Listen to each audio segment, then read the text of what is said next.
Hey, thanks for coming. Today,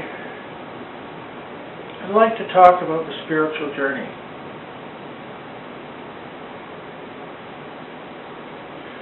From the start of your spiritual search, and everybody has a start somewhere, even if they feel they've been on it since they were born. But there comes a point where you start.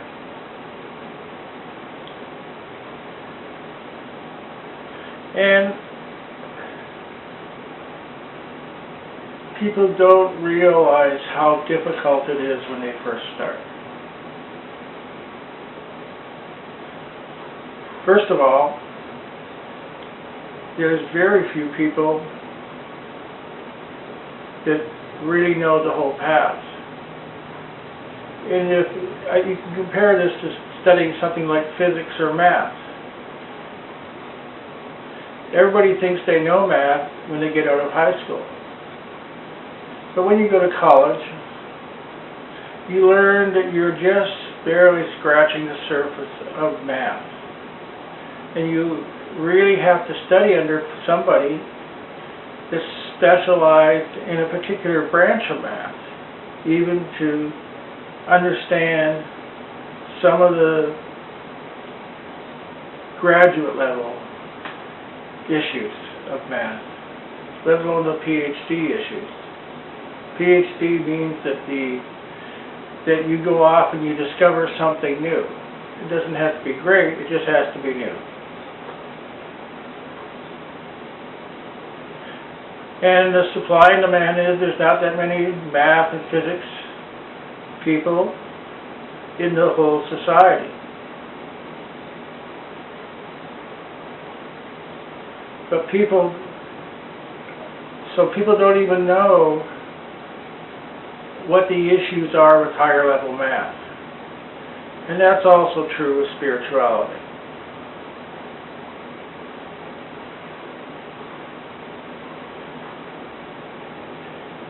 There's another problem with spirituality besides the shortage of realized beings running around the earth,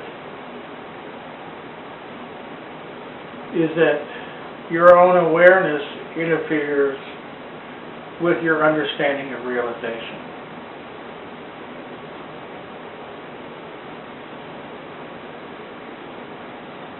Realization can be compared to another analogy to a boat. In essence, your body is the boat. And in order to cross the sea of samsara, look it up if you like. You have to make sure your boat is seaworthy. And the Yoga Sutras of Patanjali is a description of how you make your boat seaworthy.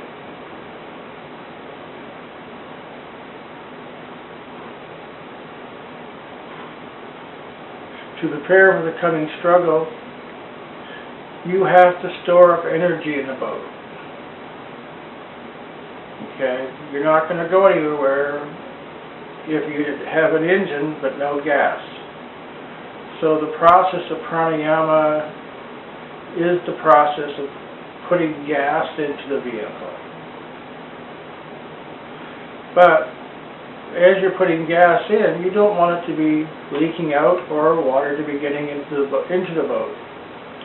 That's why Patanjali talks about the yamas and niyamas, the do's and the don'ts of yoga.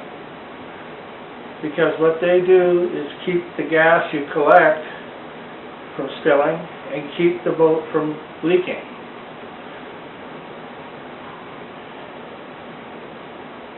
The engine in this whole thing is the state of Samadhi.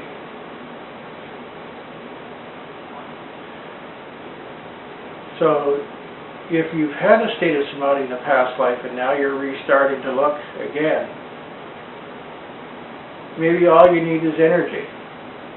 So pranayama might do it. But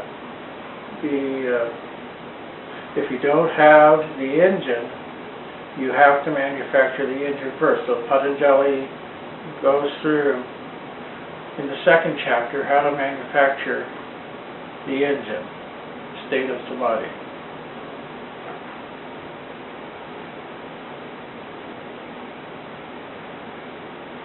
Once that happens, the third chapter of Patanjali's Yoga Sutras tells you how to use that engine to accomplish a supernormal feat.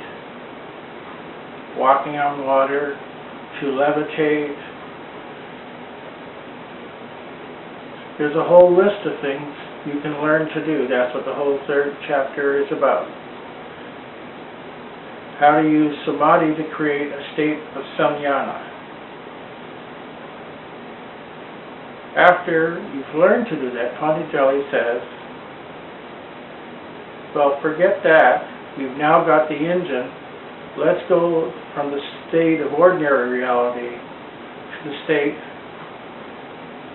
of super normal reality, nirvana, state of absoluteness.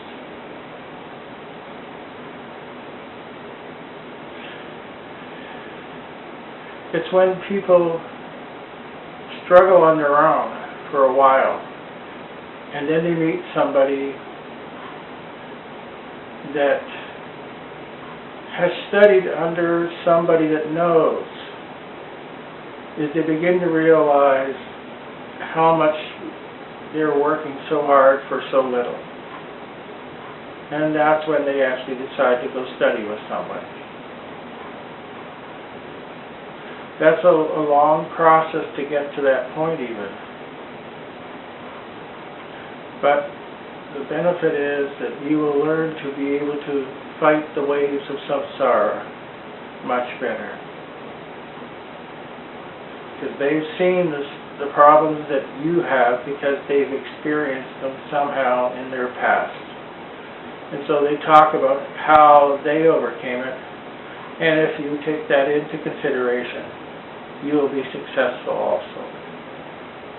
Thank you.